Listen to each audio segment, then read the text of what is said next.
سلام عرض ادب خدمت همراهان گرامی، امیدواریم که حالتون خوب باشه. در این مصاحبه قصد داریم چالش هایی که یک دانشجو در فرآیند اخذ ویزای تحصیلی استرالیا با اونها روبرو هست رو با هم بررسی کنیم، مشابه تمکن، مشابه زمانبندی های موجود و مورد نیاز در درخواست ویزا، مدارک زبان و تمام موضوعاتی که به خصوص دانشجوهای ایرانی با اونها دست و پنجه نرم میکنند رو مطرح کنیم و اگر پاسخی هست اونها رو مطرح کنیم. امیدواریم که در انتها این ویدیو برای شما مفید باشه. با ما همراه باشید. خب ما اگر بخوایم فرآیند ویزا رو از ابتدا شروع کنیم، تقریبا میشه انتهای فرآیند اخذ پذیرشی که از دانشگاه یا حالا هر مرکز آموزشی که دانشجو گرفته این فرآیند شروع میشه. ممنون میشم در مورد زمانبندی هایی که در این فرآیند اهمیت داره و اینکه دقیقاً از چه زمانی باید بعد از پذیرش شروع بشه و چقدر این دوره طول میکشه توضیح بفرمایید. سلام خدمت دوستان عزیز، خوشحالم که در خدمتون هستم.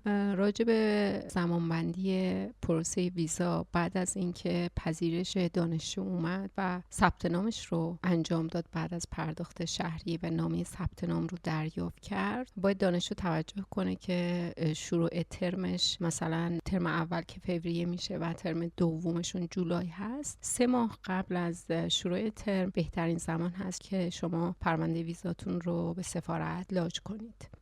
چون اگه حالا کمتر از این تایم شما مثلا شروع ترمتون جولای هست و نزدیک ماهای می یا اوایل جون سابمیت کنید، احتمال اینکه ویزاتون دیر بیاد زیاد هست و ممکنه اون ترم رو از دست بدید. و سفارت هم توی موضوع وارد نمیشه که مثلا دانشجو ترم جولای هست و سریع پروندهش رو بررسی کنه، چون اون ددلاین رو حتما شما برای بررسی پرونده باید در نظر بگیرید که 1 تا 3 ماه ممکنه پروسه پروندهتون طول بکشه. یکی ممکنه تو 1 ماه جواب ویزاش بیاد، یکی مثلا 3 ماه طول بکشه. نهایت تایمی هست که شما باید در نظر بگیرید. خب پس زمانبندی با این چیزی که توضیح دادید باید دانشجو در نظر بگیره که حتما 3 ماه قبل از اینکه دوره شروع بشه ویزا رو اقدام بکنه که به استرس نخوره. خب سوال خیلی از افراد برای موضوع ویزا اینه که چطور ما شانس اخذ ویزا رو حد اکثر کنیم. من یکی از چیزهایی که خب خیلی ها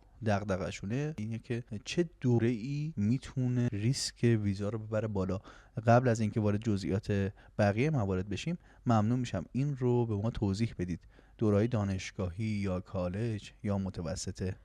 راجع به این که چه دوره‌هایی و چه مقاطعی بهتر اپلای بشه تا شانس ویزا بره بالا، اینه که خیلی از کلاینت‌ها مراجعه میکنن برای اینکه دوره‌های خاصی مثل گریجویت سرتیفیکیت، گریجویت دیپلم یا پست گریجویت دیپلم که حدوداً 6 ماه نهایت 1 سال هست، با این برای ویزا اقدام کنن. ولی این دوره‌ها متاسفانه شانس ویزاشون خیلی پایین هست و اصلا پیشنهاد نمیشه، به خاطر اینکه سفارت قانع نمیشه که شما بعد اینکه این دوره رو گذروندین بخواین برگردین به کشورتون. باید این محرز بشه براشون. این مورد رو در نظر بگیرید. یه سری دوره هستن که کالج ها ارائه میدن و شما فقط با دوره های کالج نمیتونید برای ویزا اقدام کنید. یه سری دوره هم هستن که دانشگاه ها ارائه میدن. برای این دوره هم متاسفانه ویزا صادر نمیشه. تنها مقاطعی منتهی به ویزا گرفتن میشه که آکادمیک باشه و مدرکتون از دانشگاه صادر بشه، مثل دوره های کارشناسی، مستر، ارشدتون و پی اچ دی. با این میشه آفیسر رو توجیه کرد که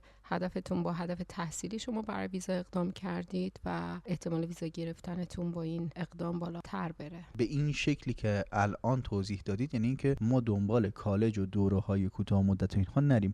حالا من یک چیزی که این وسط تو ذهنم سوال شده اینه که دوره‌های متوسط و اینها جزء آکادمیک ها هستن و شانس اخذ ویزاشون مشابه دانشگاه میتونه بالا باشه، درسته؟ دوره برای دانش آموزان هم بله این دوره شامل میشه، یعنی آکادمیک محسوب میشه و ما حالا درصد ویزایی که برای مقاطع متوسط حتی دانش آموزان بالای 6 سال ما میتونیم برای ویزای تحصیلی با حد اکثر شانس ویزا اقدام بشه و این شامل حالا دوره‌های کوتاه مدتی نیست، چون مقاطع تحصیلی تا 18 سالگی فرزند یعنی اون دانش آموز رو شامل میشه ولی خب دوره ها خیلی کوتاه مدت هستن و قابل مقایسه با این مقطع تحصیلی نیست. سوال بعدی که برای خیلی از دانشجوها که میخوان اپلای کنند وجود داره اینه که این انطباق رشته من به چه شکل میتونه توی ویزا برای این کشور تأثیر بگذاره. این مورد رو هم توضیح بدید که این چقدر ریسک ویزا رو بالا میاره. این سوالی که پیش اومده بیشتر تو پروسه پذیرش باید به این نکته توجه کنید که ترجیحاً رشته‌ای که میخواید درخواست بدید از دانشگاه استرالیا اپلای بشه با سوابق تحصیلیتون و حتی کاریتون مرتبط باشه که این میتونه تو قانع کردن آفیسر خیلی کمک کنه که چرا قصد ادامه تحصیل رو دارید. و یه سری رشته ها هستن مثل رشته های مدیریت که از همه رشته ها میتونن برای این دوره ها اپلای انجام بشه، ولی غیر از این رشته ها ترجیحاً باید مرتبط با رشته تحصیلیتون باشه. حتما این نکته رو در نظر بگیرید که پرونده هایی که مرتبط هست نتیجه ویزاشون خب به تبع بالاتر هست. موضوع بعدی که فکر می‌کنم برای همه کشورها خیلی اهمیت داره این گپ تحصیلی. خیلی از دانشجوها فاصله افتاده بین آخرین مقطع تحصیلیشون با اپلای. ممنون میشم برای استرالیا این موضوع رو توضیح بدید که آیا اصلا راه حلی وجود داره یا اینکه حساسیتش به چه شکل است.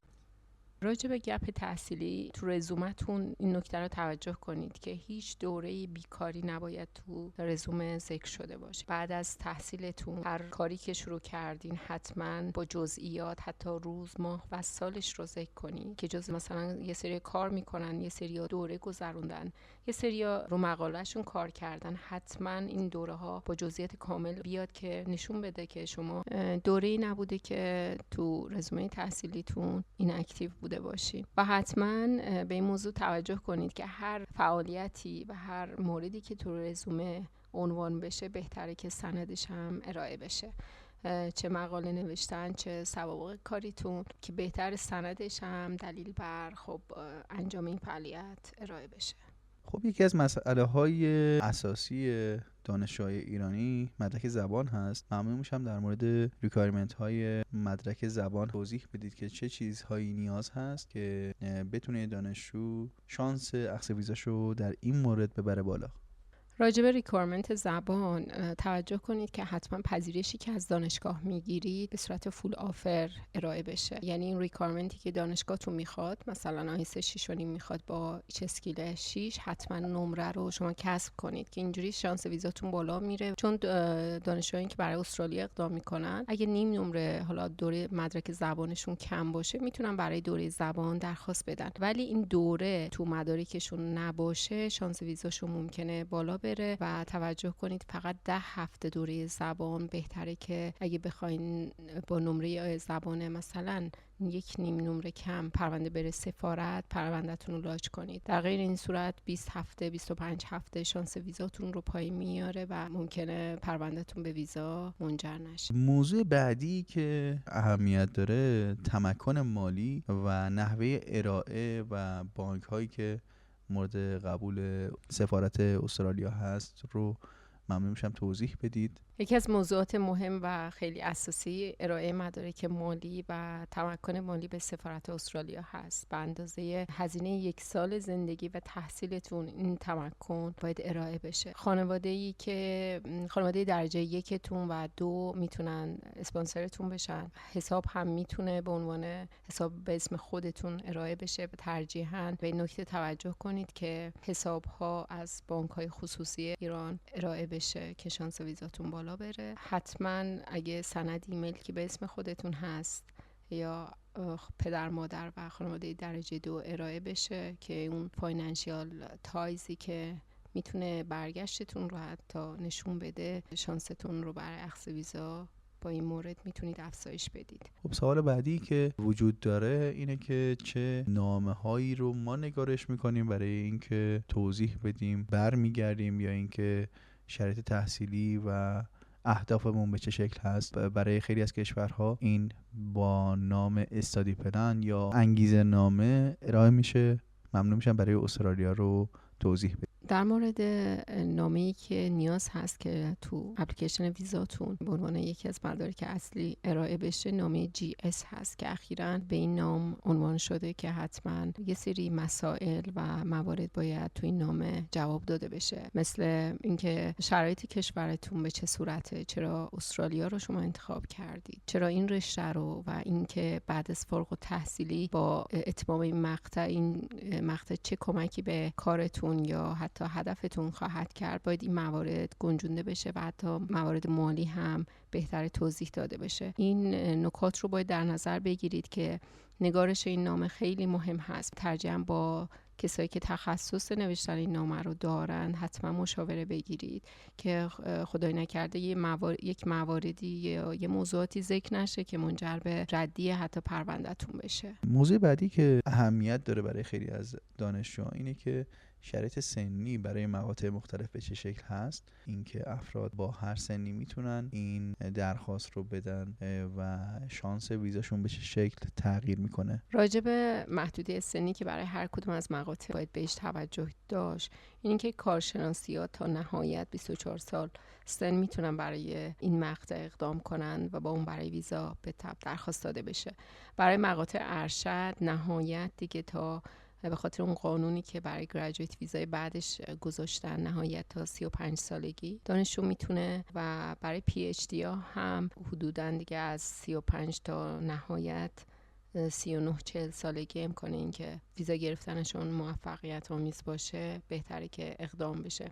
این نکته رو توجه کنید که تو پروسه بعد از اقدام برای این ویزا، قانون جدیدی که دولت استرالیا گذاشته، اقدام برای گریجویت ویزا هست که دانشجویانی که ارشدی که مثلا سنشون پایین‌تر از 35 سال هست بعد از فارغ التحصیلی میتونن برای این ویزا درخواست بدن و با اون اجازه کار به مدت 2 الی 3 سال رو دارن. ولی کسایی که سنشون بالاتر هست و مقطع ارشد یا PhD رو میخوان بگذرونن، اگر مستر بای ریسرچ یا PhD جزء گزینه‌های انتخابیشون برای ادامه تحصیل باشه، میتونن این ویزا رو درخواست بدن و این محدودیت سن 35 سال دیگه شامل این افراد نخواهد شد و میتونن برای این ویزا درخواست بدن و اجازه کار رو خواهند داشت.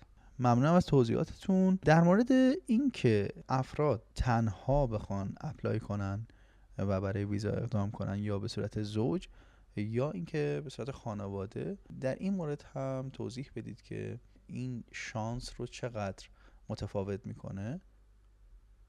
تأهل افراد تو پروسه بحث ویزای دانشجوی استرالیا به این صورت هست که افرادی که سینگل هستند و زوج، احتمال ویزا شدنشون نسبت به افرادی که با خانواده 3 نفره یا 4 نفره اقدام میکنن خب بالاتر هست. این مورد رو توجه کنید که اگه همه مدارک و تمکن مالیتون، حتی اون نامه GS تون قابل توجیه و کافی باشه برای ارائه به سفارت، میتونه پروندهتون رو قوی کنه و اینکه چجوری پرونده رو تنظیم کنید و ارائه بدید به سفارت خیلی مهم هست. امیدوارم همین نکات رو رعایت کنید و این توضیحاتی که خدمتتون دادم مفید واقع بوده باشه و تو پروسه اخذ ویزاتون بتونیم کمک خدمتتون داشته باشیم.